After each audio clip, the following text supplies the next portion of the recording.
पूजनीय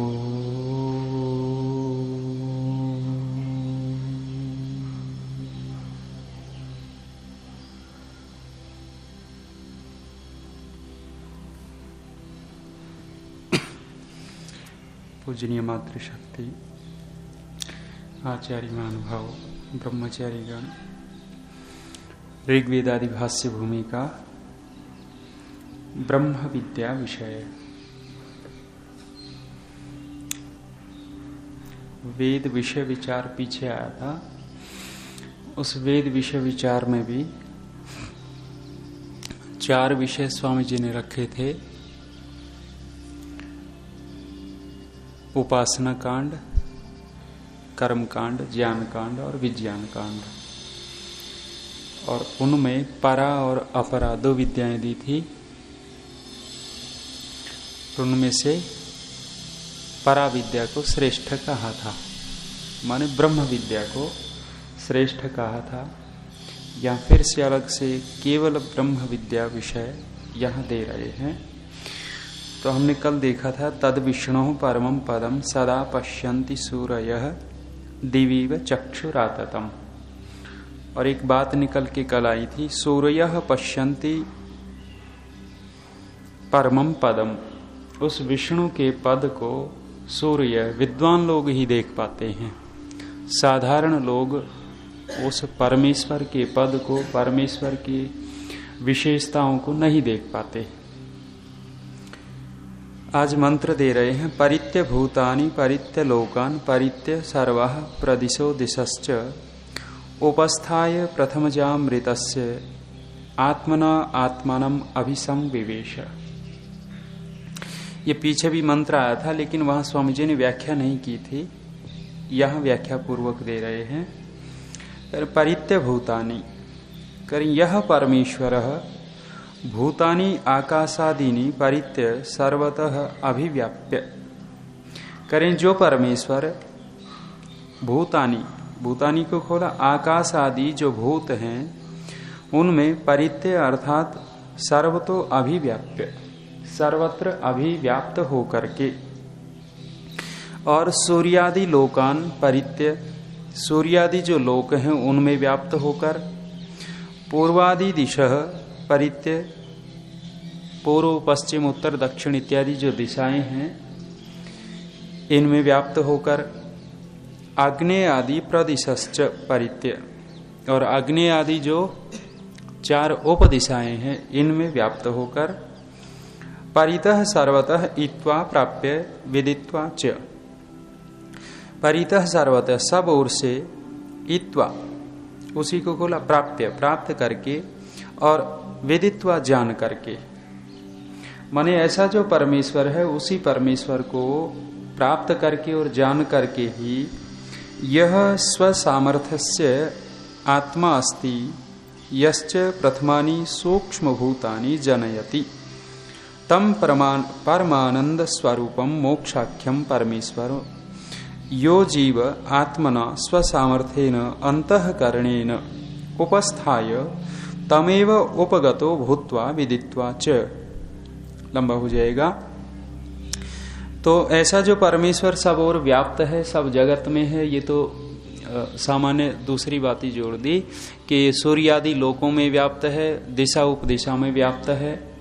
माने सर्वत्र जो व्याप्त है वो स्वसामर्थ्य से आत्मा अस्ति, और जो अपने सामर्थ्य से यश्च प्रथमानि सूक्ष्म भूतानि, जिस परमेश्वर ने पहले जो सूक्ष्म भूत रूप में जनयति पैदा किए हैं, तम परमानंद स्वरूपम मोक्षाख्यम परमेश्वरम यो जीव।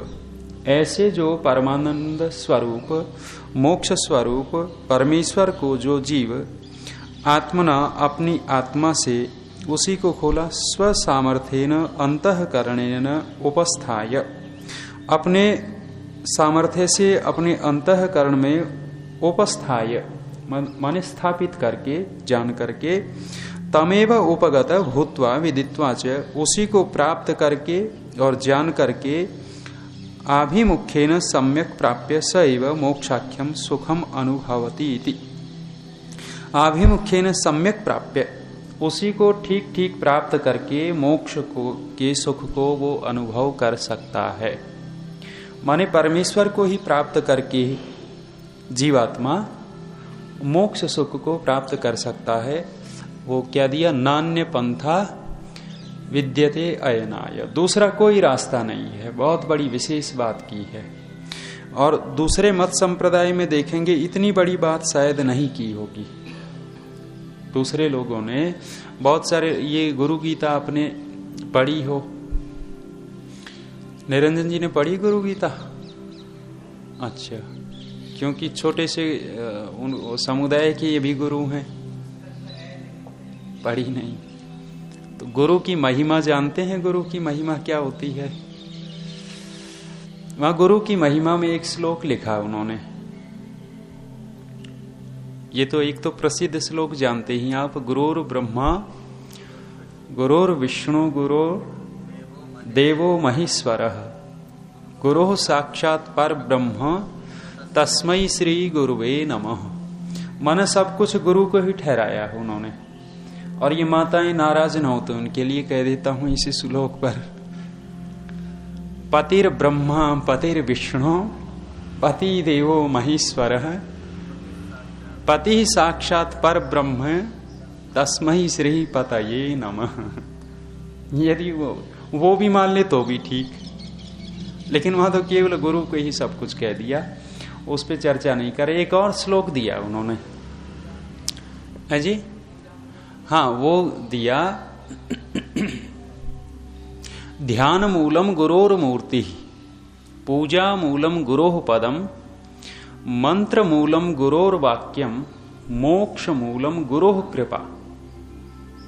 अब यहां क्या दिया है कि आभिमुख्येन सम्यक प्राप्य सैव मोक्षाख्यम सुखम अनुभवति इति, उसी परमेश्वर को अभिमुख करके जान करके मोक्ष सुख को अनुभव कर सकता है जीवात्मा। लेकिन वहां अंतिम में क्या कहा गुरु जी के प्रशंसा में, करें ध्यान मूलम गुरोर मूर्ति।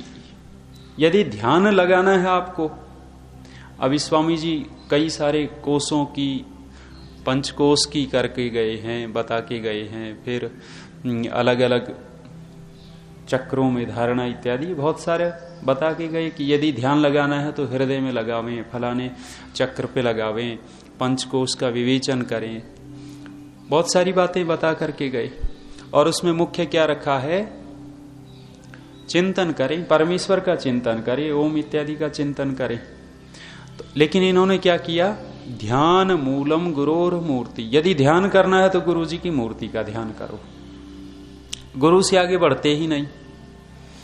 आप देखना ये जो ज्यादा गुरुओं के चेले हैं, जो जिनको आप भगवान मानते हो, भगवान बना रखे हिंदुओं ने, वो भगवान तो साइड में मिलेंगे और सामने गुरु जी का चित्र मिलेगा। वो जो मंदिर बना देते हैं दुकान में, उस दुकान में वो भगवान तो एक तरफ रख दिए जाते हैं और सामने गुरु जी का, और वो अगरबत्ती घुमाते हैं, जो भी है। ध्यान मूलम गुरोर मूर्ति पूजा मूलम गुरोह पदम। करें यदि पूजा करनी है तो गुरु जी के पैरों की कर लो, और दूसरी जरूरत नहीं है। बहुत सारे पैर छुड़वा दिए, पैर छुड़वाए, बड़े बूढ़ों के पैर छुड़वा दिए। और तीसरा क्या लिखा उन्होंने, मंत्र मूलम गुरोर वाक्यम। माने गुरु जी के मुख से जो कुछ निकल गया वही मंत्र है। वेद के मंत्र छुड़वा दिए और अच्छी बातें छुड़वा दी, कहने लगे गुरु जी ने जो कह दिया वो मंत्र है। और इतनी प्रशंसा की, करें जब कभी क्रोध कर रहा हो गुरुदेव तो समझे कि साक्षात वो कौन सा क्रोधी ऋषि था, किसी ऋषि का है जी, दुर्वासा ऋषि भी था एक क्रोधी, महाक्रोधी।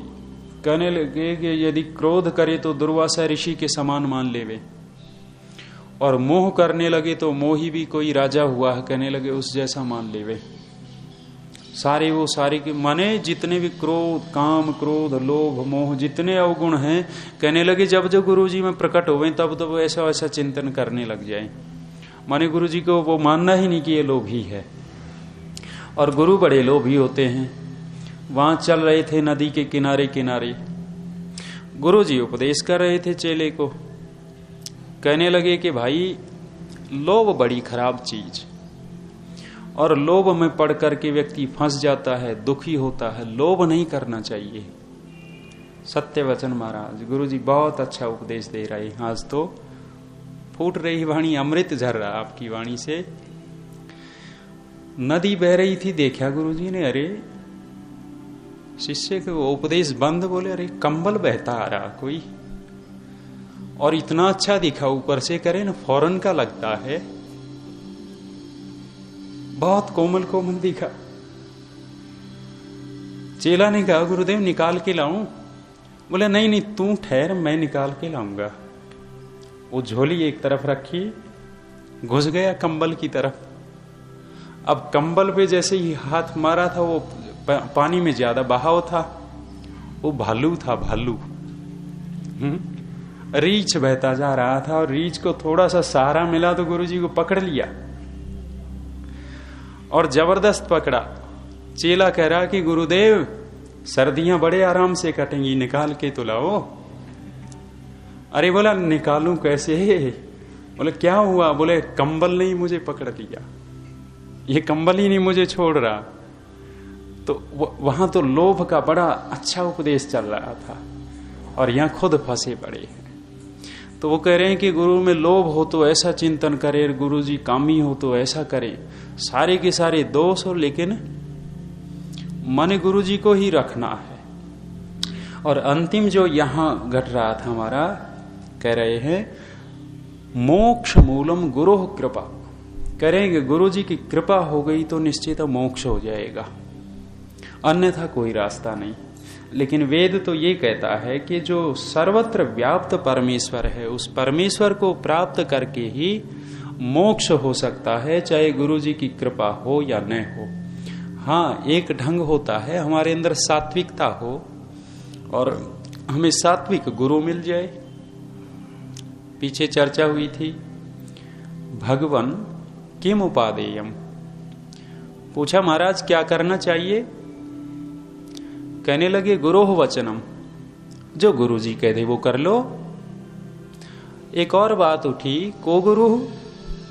अरे गुरु जी कौन है? आपने ये तो कह दिया कि गुरु, जो गुरु कह दे वो कर लेवे। को गुरु? गुरु कौन है? जवाब मिला, अधिगत तत्व शिष्य हितायो ही सततम। जिसने तत्व को अधिगत कर लिया है, जिसने ईश्वर को प्राप्त कर लिया है। और अगली पंक्ति क्या लिखी? शिष्य हितायो ही सततम। जो शिष्य के कल्याण की सतत लगा हुआ है, शिष्य के कल्याण की ही बात करता है, स्वार्थ की बात नहीं करता, वो तो गुरु है। का शरबत ले आना। तो शिष्य हितायो ही सततम, शिष्य के हित में जो लगातार लगा हुआ वो तो गुरु हो सकता है, और जो केवल स्वार्थ सोचता है वो गुरु नहीं हो सकता। इसलिए वहां मोक्ष मूलम गुरु कृपा जो कहा है वो गलत कहा है। लेकिन जो धार्मिक ब्रह्मनिष्ठ गुरु है उसकी भी कृपा परम आवश्यक है। ऋषि दयानंद के ऊपर बड़ी कृपा हुई थी, और ऐसी कृपा हुई थी लठ लगता था, कृपा मानते थे। ऋषि दयानंद को पता नहीं 3-4 बार कहा कि भाग यहां से, डोडी के अंदर घुसने न दिया जाएगा। और ऋषि दयानंद उसी को सोचते थे, आहा कितनी कृपा बरस रही है उनको।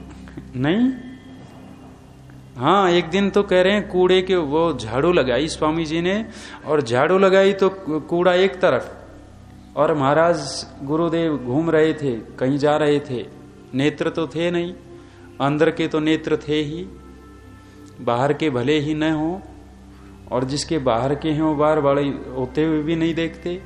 गुरुजी का पैर पड़ा कूड़े के ऊपर, पड़ते ही सोचा, पूछ लिया आज झाड़ू किसने लगाई? महाराज दयानंद ने झाड़ू लगाई। अच्छा। स्वामी जी पास में आए, लठ उठा करके लगाया, बड़ा तेज लठ लगा है, बाजू के ऊपर लगा था। स्वामी जी बाद तक उसका चिन्ह पड़ गया था, इतना तेज लठ लगा था।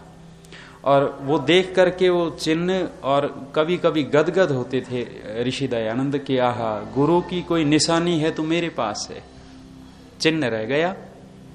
तो बड़ी वर्षा हुई ऋषि दयानंद के ऊपर। तो गुरु की कृपा आवश्यक है, वो यदि हम ठीक ठीक उसका अर्थ लेते हैं तो बनेगा। लेकिन उन्होंने जो बनाई है, ये श्लोक जो बनाया है, स्वार्थ वशीभूत होकर के बनाया है। तो ईश्वर को प्राप्त करके ही मोक्षाख्यम सुखम अनुभवती इति, मोक्ष जो नाम है जिसका, उस सुख को हम प्राप्त कर लेते हैं, करते हैं। आगे कहा, महद यक्षम भुवनस्य मध्ये तपसि क्रांतम सलिलस्य पृष्ठे तस्मिन् श्रयन्ते य उके च देवा वृक्षस्य स्कंधः परित इव शाखाः। उदाहरण भी दिए और परमेश्वर का एक नाम भी दिया। तो महद यक्षम, यत महत सर्वेभ्यो महत्तरम यक्षम सर्व मनुष्यैः पूज्यम। तो यक्ष कहते हैं, यक्ष पूजायाम, माने जो पूजनीय है उसको यक्ष कहा। यक्ष युधिष्ठिर संवाद महाभारत में चला है और बड़े अच्छे अच्छे आप देखेंगे कि व्यवहारिकता की जानकारी जितनी हो सकती है, यक्ष और युधिष्ठिर का जो संवाद है, उस आपसी जो संबंध कितने अच्छे बन सकते हैं, वो सारे के सारे उस यक्ष युधिष्ठिर संवाद में मिलेंगे।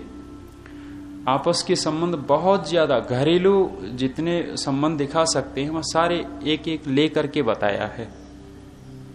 तो यहाँ यक्ष माने पूज्य, कह रहे हैं जो महान, सब सर्वेभ्यो महत्तरम, सबसे बड़ा है जो यक्ष, और कहा सर्व मनुष्य ही पूज्यम, सब मनुष्यों के द्वारा जो पूज्य है। भुवनस्य सर्व संसारस्य परिपूर्णम, सब संसार में जो परिपूर्ण हो रहा है। तपसि क्रांतम विज्ञाने वृद्धम, विज्ञान को बढ़ाने वाला है। अंतरिक्षस्य कारण रूपेण कार्यस्य प्रलयांतरम पश्चात स्थितमस्ति, माने अंतरिक्षस्य कारण रूपेण, अंतरिक्ष का कारण रूप से कार्यस्य, कार्य का प्रलयांतरम, प्रलय के बाद, माने जो कारण है फिर कार्य बना और उसका प्रलय हो गया, उस प्रलय के पश्चात स्थितम अस्ति, जो स्थित रहता है, माने सब कुछ तो नष्ट हो जाता है और परमेश्वर ही केवल बचा रहता है। तच्चक्षुर देव हितम पुरस्तात् शुक्रमुच्चरत, उच्चरत माने प्रलय के बाद भी वो स्थिर रहता है, बचा रहता है। जो प्रलय से पूर्व है माने सृष्टि है तब रहता है और प्रलय के बाद भी रहता है। तद एव ब्रह्म विज्ञेयम, उसी को ब्रह्म जानना चाहिए। तस्मिन् ब्रह्मणि ये के च अपि देवाः त्रयस्त्रिंशत् वस्वादयः ते सर्वे तद आधारेण एव तिष्ठन्ति। करें उसी ब्रह्म में जो कोई ये 33 देवता पीछे हमने गिने थे, वसु आदि, वो सारे के सारे इसी के आधार पर ठहरते हैं। कस्य काइव, किसके तुल्य ठहरते हैं? दृष्टांत दिया, उपमा दी, वृक्षस्य स्कंधे परितः सर्वतो लग्नः शाखा इव, जैसे वृक्ष का तना होता है और वृक्ष के तने पर सब और शाखाएं जैसे स्थिर रहती हैं, ऐसे ही ये सारे के सारे देवता उस परमेश्वर के आधार पर रहते हैं। तो बहुत बड़ी उपमा दी। चाणक्य ने भी एक उपमा इसी प्रकार से वृक्ष की दी। श्लोक क्या है? विप्रो वृक्षः तस्य मूलञ्च संध्या वेदाः शाखा धर्म कर्माणि च पत्राणि तस्मात् यत्नतः मूलम रक्षणीयम। फिर क्या दिया? नष्टे मूले न च शाखा न च पत्रम। बहुत बड़ी वही की वही उपमा दी। देखो वेद ने भी वही वृक्ष वाली उपमा दी और चाणक्य भी वहीं पहुंच गया। करे हैं क्योंकि वेद पढ़े थे चाणक्य महर्षि। चाणक्य का जीवन बहुत अच्छा था। वेद पढ़े थे, शास्त्र पढ़े थे, कौटिल्य अर्थशास्त्र लिखा और कहते हैं न्याय दर्शन का भाष्य भी उन्हीं ने किया है। वात्सायन भाष्य, उन्हीं का नाम था वात्सायन। भाई कहीं लिखा तो नहीं, लेकिन ऋषि तुल्य तो बोल ही सकते हैं। और वात्सायन मुनि कहते हैं, जैसे जैमिनी मुनि, और जैमिनी को ऋषि बोलते हैं, ब्रह्मा से लेकर के जैमिनी मुनि पर्यंत, कहीं कहीं ऋषि भी कहते हैं उनको। तो वात्सायन मुनि कह दिया तो ऋषि भी हो गए, हो सकते हैं। और अपने काल के तो वास्तव में ऋषि ही थे, माने जी गौतम को ऋषि ही कहते हैं, कहीं गौतम मुनि भी बोलते हैं, गौतम मुनि, अहिल्या इत्यादि का जो वो चलता है। तो बड़े अच्छे, वहां आप देखेंगे इतने बड़े प्रधानमंत्री, और आजकल कहते हैं हम चाणक्य बनेंगे, वो चाणक्य भी बनने वाले भी देखे हमने। आप समझोगे नहीं, इसलिए लाभ नहीं, जहां लाभ हो वहीं वो। वचस तत्र प्रयुक्तव्यम यत्रोक्तम लभते फलम स्थायी भवति चात्यंतम रागः शुक्ल पटे यथा। करे वाणी का वहीं प्रयोग करना चाहिए जहां लाभ होता हो। वचस तत्र प्रयुक्तव्यम यत्रोक्तम लभते फलम, जिसका फायदा होता हो।